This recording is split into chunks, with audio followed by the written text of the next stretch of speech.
오늘부터 모레까지 진행되는 평양 남북 정상회담에서 두 정상은 두 차례 회담 후 공동 기자회견을 갖습니다. 방북단에 포함된 민족공동체 추진본부장 원택스님과 이기흥 대한체육회장 행보도 주목됩니다. 남북 불교와 체육 교류 활성화가 기대되고 있습니다. 총무원장 후보들의 면면을 살펴보는 BBS 뉴스의 기획보도 총무원장 후보를 말한다. 오늘은 기호 4번 일면 스님을 만나봅니다. 일면 스님은 일성으로 총무원장 권한의 분산을 강조했습니다. 대행선 연구원이 원효 스님의 깨달음의 세계를 고찰하는 자리를 마련했습니다. 마테오 리치가 쓴 천주교 교리서 천주 시리에 나타난 공과 윤회 사상의 왜곡을 반박한 저서가 출간됐습니다.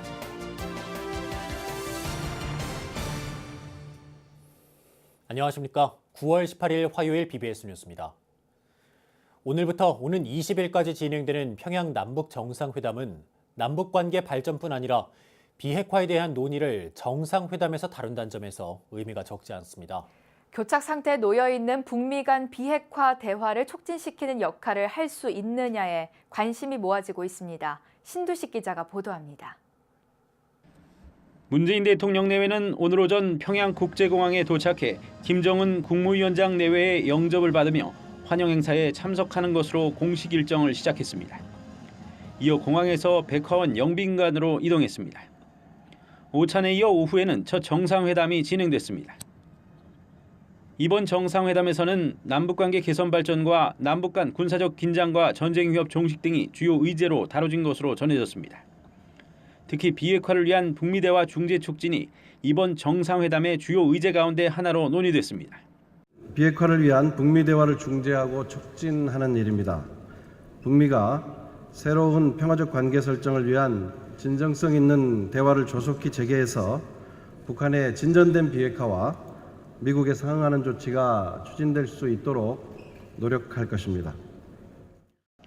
정상회담에 앞서 평양국제공항 환영 행사에는 북한 주민 수천 명이 나와 꽃과 한반도기, 인공기 등을 흔들며 문 대통령 일행을 환영했습니다. 김정은 위원장과 리설주 여사는 공항 활주로에서 문 대통령을 영접했고 이어 화동들이 꽃다발을 전달했습니다. 문 대통령은 이어 영접 나온 김영남 최고인민회의 상임위원장과 최룡해 노동당 부위원장, 리수용 당 국제담당 부위원장, 리용호 외무상 등 북측 주요 인사들과 악수로 인사했습니다. 이후 육해공군으로 구성된 인민군 의장대를 사열했습니다. 이번 평양 남북 정상회담은 교착 상태에 빠진 북미 간 비핵화 대화의 불씨를 다시 살리는 역할을 할 수 있다는 점에서 주목받고 있습니다. 그동안에 북한은 핵 문제와 관련돼서 우리 측과 대화를 거부해 왔습니다마는 지난 4월 27일 판문점 선언에서 아주 원칙적이긴 하지만 한반도의 완전한 비핵화를 약속을 했습니다. 아마도 이번 남북 정상회담에서 한반도의 긴장 완화와 더불어서 중요한 과제는 무엇보다도 한반도 비핵화의 어떤 실질적 조치가 어떻게 도출될 것인가 하는 부분이라고 볼 수 있습니다. 이번 정상회담에서 일정 정도 성과가 기대되고 있습니다. 남북 간 경제 협력이 본격화되기 위해서는 대북 제재의 완화가 필요한 만큼 비핵화 진전 여부가 열쇠가 될 수 있습니다. 그렇지만 남북한 경제가 협력하고 활성화하려고 하면 지금 대북 제재라는 게 일단 묶여 있거든요. 그래서 이번 평양 정상회담에서 북한의 비핵화에 대한 보다 구체적인 이행 합의를 이끌어낸다고 하면 대북 제재도 다소 좀 완화가 되지 않을까 이렇게 전망이 되고 있습니다. 다음 주에는 유엔 총회를 계기로 한미 정상회담이 열리는 만큼 이번 남북 정상회담에서 남북관계 개선과 함께 비핵화와 관련한 진전된 합의를 이룰 수 있을지 이목이 집중되고 있습니다. 남북 정상회담 프레스센터에서 BBS 뉴스 신두식입니다. 평양 남북 정상회담 방북 대표단은 불교계 인사로 조계종 민족공동체 추진본부장 원택스님과 이기흥 대한체육회장이 포함되는데요. 하반기 남북 불교 교류와 체육 교류 활성화에 새로운 발판이 마련될 수 있을지 주목됩니다. 조윤정 기자입니다. 문재인 대통령과 함께 평양을 찾는 특별 수행원 명단에 불교계 인사인 조계종 민족공동체 추진본부장 원택스님과 이기흥 대한체육회 회장이 이름을 올렸습니다.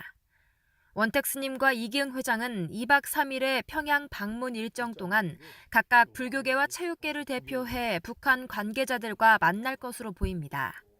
특히 원택 스님과 조선불교도연맹 강수린 위원장을 포함한 북한 불교계 관계자들의 만남 성사 여부에 관심이 모아지고 있습니다.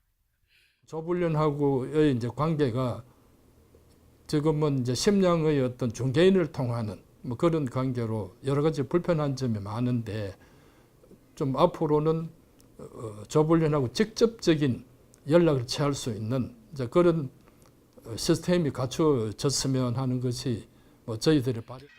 이 때문에 이번 3차 남북 정상회담을 계기로 그동안 주춤했던 남북 불교 교류 사업이 활기를 띨 수 있는 돌파구가 마련될 수도 있다는 관측이 나옵니다. 특히 남북 불교 교류의 상징으로 여겨져 온 금강산 신계사와 관련된 사업에 이목이 집중되고 있습니다. 신계사는 지난 2007년 복원된 이후 현재까지 단 한 차례의 정밀 조사도 실시되지 못해 건축물 진단과 보수 공사가 시급한 사안으로 꼽힙니다. 정부에서도 이 같은 사실을 인지하고 있는 상황이어서 남북 당국의 협조만 이뤄진다면 신계사 전곽훼손 정밀 진단과 보수 불사가 진행될 수 있습니다. 이와 함께 체육계 인사들과 평양행에 나선 이기흥 회장도 이번 방북을 계기로 남북 체육교류 활성화에 더 힘쓰겠다는 각오를 다졌습니다.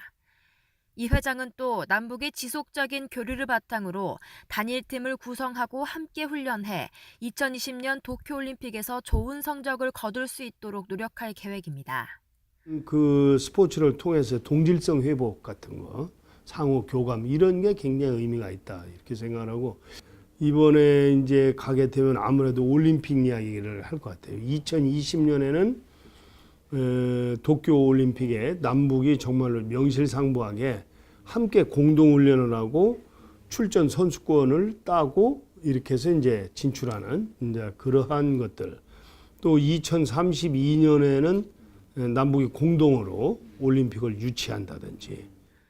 원택 스님과 이기흥 회장의 이번 평양 방문 이후 남북 불교계와 체육계의 교류 활성화에 새로운 전기가 마련될 수 있을지 주목됩니다. BBS 뉴스 조윤정입니다. BBS 뉴스는 조계종 제36대 총무원장 선거를 맞아 각 후보들의 면면을 살펴보는 기획보도를 마련했습니다. 총무원장 후보를 말한다. 오늘은 네 번째 순서로 이번 선거에 기호 4번으로 출마한 원로의원 일면 스님을 만나봅니다. 보도에 정영석 기자입니다. 조계종의 입법부인 중앙종의 의원을 5차례나 지낸 기호 4번 일면 스님. 갈등과 혼란 속에 놓인 종단의 안정과 발전을 위해 총무원장 선거에 나서게 됐다고 출마의 변을 밝혔습니다. 일면 스님은 총무원장이 되면 모든 권한을 내려놓고 종단에 헌신할 것이라고 강조했습니다. 열린 마음으로 또 제 모든 원장의 권한이 있다 그러면 다 내려놓겠습니다. 내려놓고 어려운 일이 있다면 다 함께 손잡고 가겠습니다. 사회의 대법원장격인 호계원장을 역임한 일면 스님은 종단의 질서를 바로 세우고 위상을 높이는 데도 진력할 것을 다짐했습니다. 일면 스님은 풍부한 종무행정 경험을 바탕으로 교구본사 중심제를 실현시키겠다고 약속했습니다. 저는 행정의 도인이 한번 되어보겠습니다. 그런 말씀을 당돌하게 했습니다. 모든 사람들의 이견을 정치해서 거기에서 딱 합리성이 부합되면은 그것이 실천하는 것이 중요하다 이렇게 생각하고요.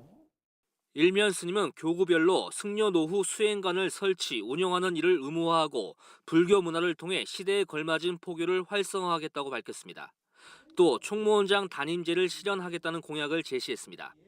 일면 스님은 지난 1959년 조계종 제12교구 본사인 경남 합천 해인사에서 명어 스님을 은사로 출가했습니다. 이어 1964년 해인사에서 자운 스님을 개사로 삼위기를, 67년 역시 해인사에서 자운 스님을 개사로 비구계를 받았습니다. 해인사 승가대학과 동국대 불교대학을 졸업한 일면 스님은 조계종 제9대부터 13대까지 5선의 중앙종의 의원을 지냈습니다.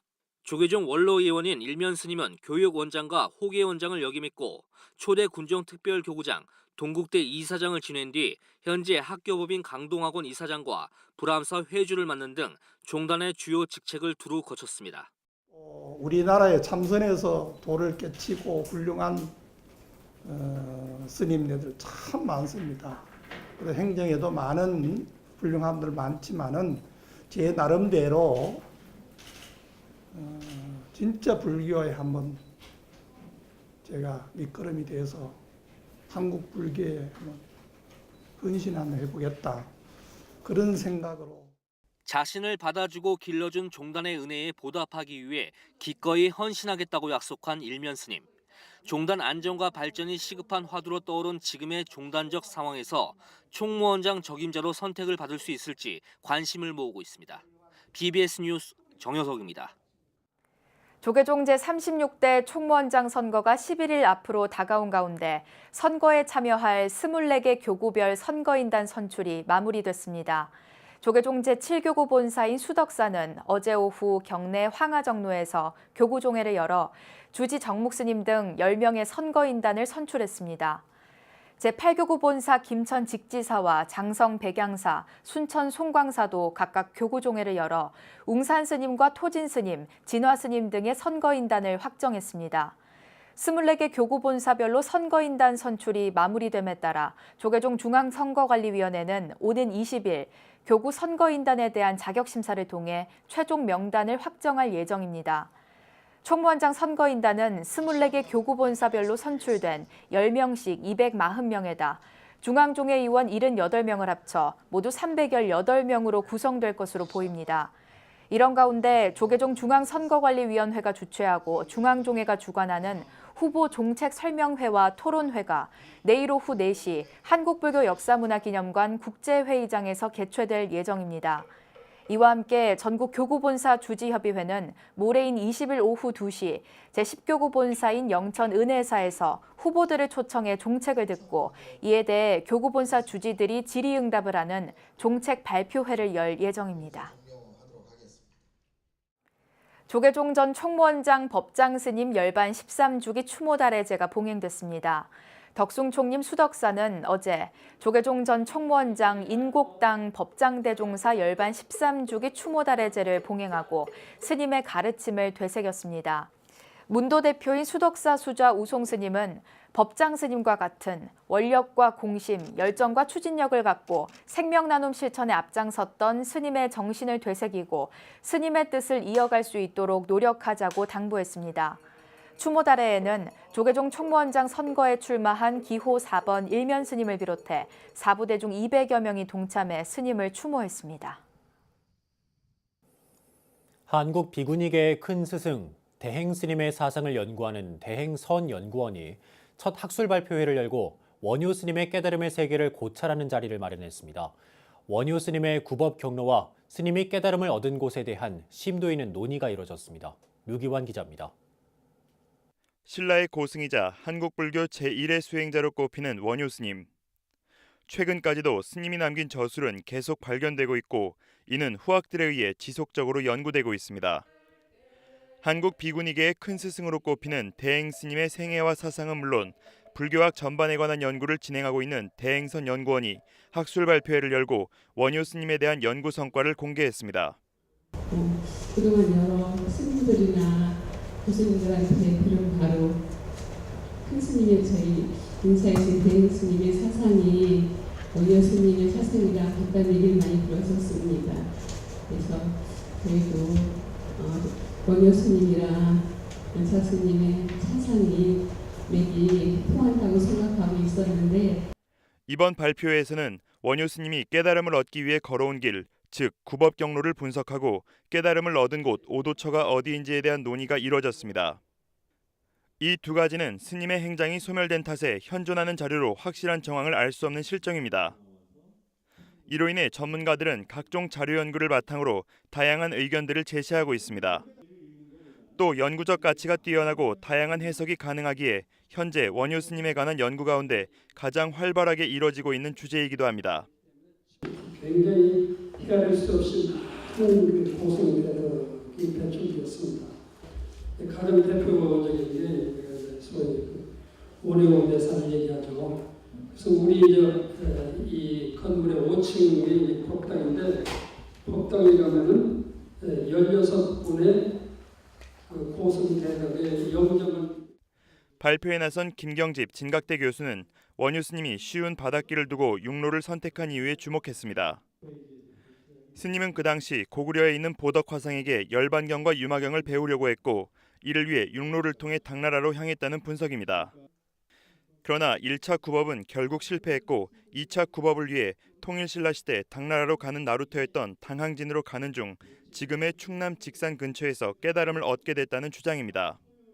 반드시 여기서 오독 화상에게 유마경과 열반경을 배우고 싶었던 거예요. 경주에서 전주로 가려면 경주에서 경산을 나와가지고 경산에서 합천, 합천에서 함양, 그 다음에 장수 지난 전주로 가는 길이 제일 빨라요. 이번 발표는 앞선 연구와 다른 시각으로 분석하고 색다른 결과를 제시했다는 점에서 원효 스님 연구가 다각적으로 이뤄지는데 보탬이 될 것으로 보입니다. 한마음 선언 부설 대행선 연구원은 앞으로 대행 스님의 생애와 사상을 재조명하고 불교학 연구에 새로운 방향을 제시하는 데 더욱 노력할 계획입니다. BBS 뉴스 류기환입니다.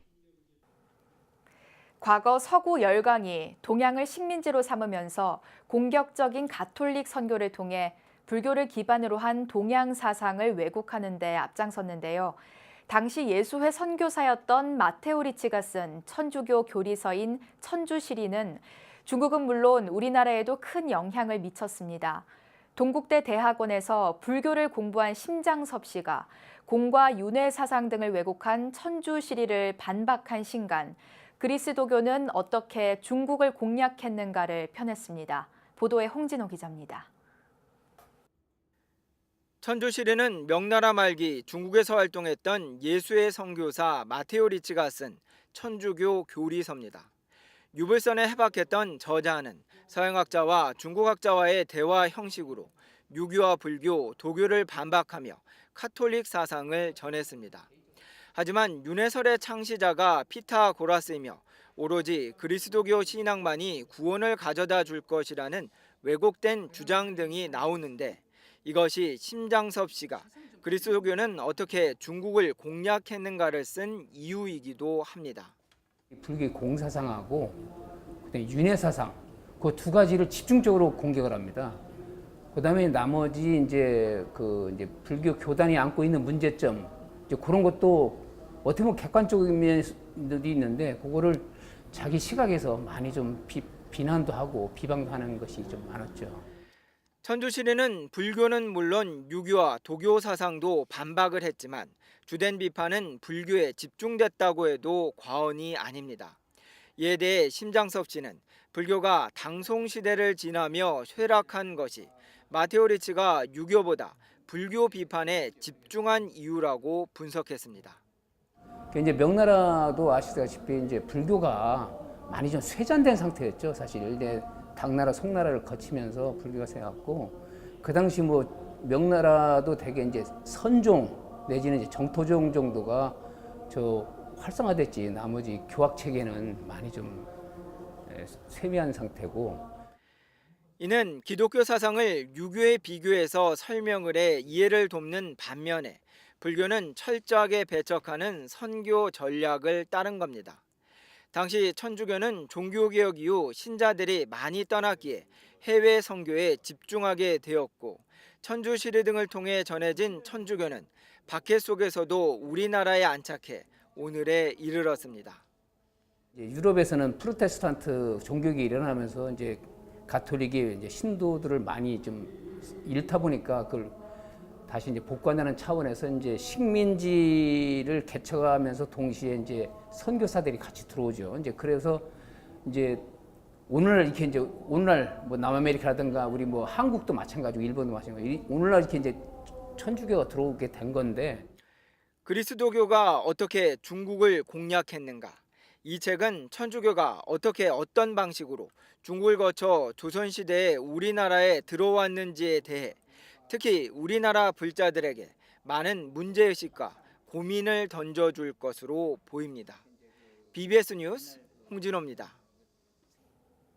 경북 김천 청암사는 전통 강원의 맥을 이어가고 있는 비구니 승가 교육기관이자 국내 유일의 태극권 종찰이기도 한데요.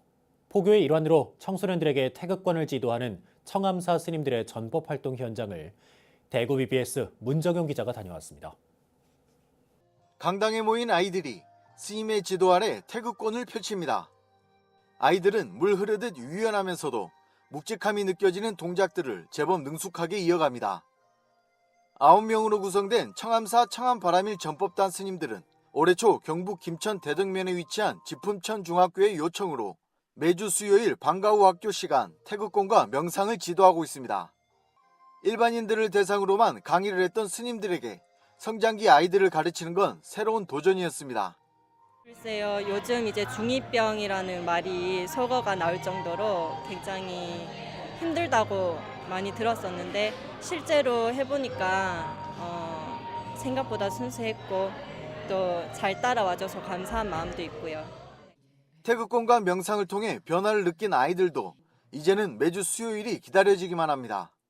약간 마음이 뭐랄까 비워지는 느낌의 정도하고 약간 가벼워지는 느낌입니다. 저는 처음에 해봐가지고 조금 지루했는데 계속 해보니까 좀 재밌어지고 몸도 이제 좀 가벼워진 것 같아요. 우슈라는 걸 처음에 알고 있긴 했지만 태극권을 하면서 잘 몰랐던 거에 대해서 되게 알게 되고 원래 좀 지루한 건 줄 알았는데 해보니까 되게 재밌고 운동 효과도 많구나. 실제로 아이들은 지난 4월 전국 우슈 대회에 출전해 그 변화를 입증했습니다. 청소년부분 개인전에 5명이 출전해 전원이 수상하는 영예를 안았습니다. 하지만 조심스러운 부분도 있습니다. 전교생을 대상으로 하는 수업이다 보니 서로 다른 종교를 가지고 있기 때문입니다. 여기에 스님들은 최대한 종교색을 드러내지 않은 채 자연스럽게 아이들에게 다가갔습니다.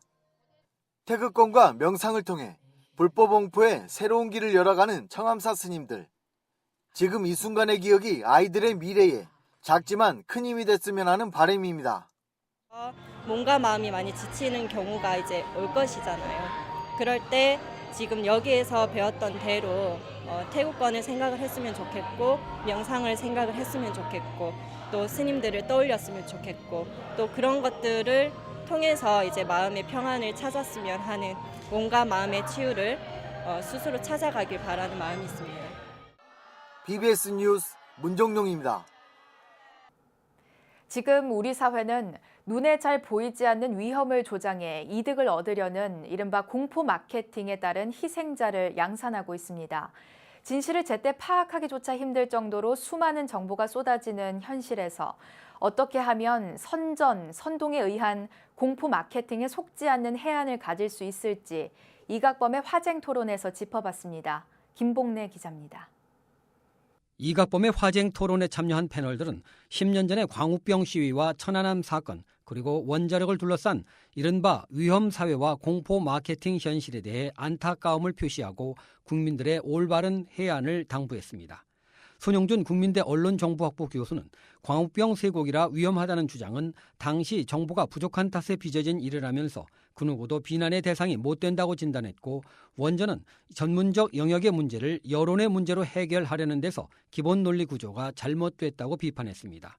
그러면서 잘못으로 판명난 사안에 대해서 어느 정치인이나 언론도 반성한 바가 없다면서 우리 사회 소통 구조에 근본적인 문제가 있다고 지적했습니다.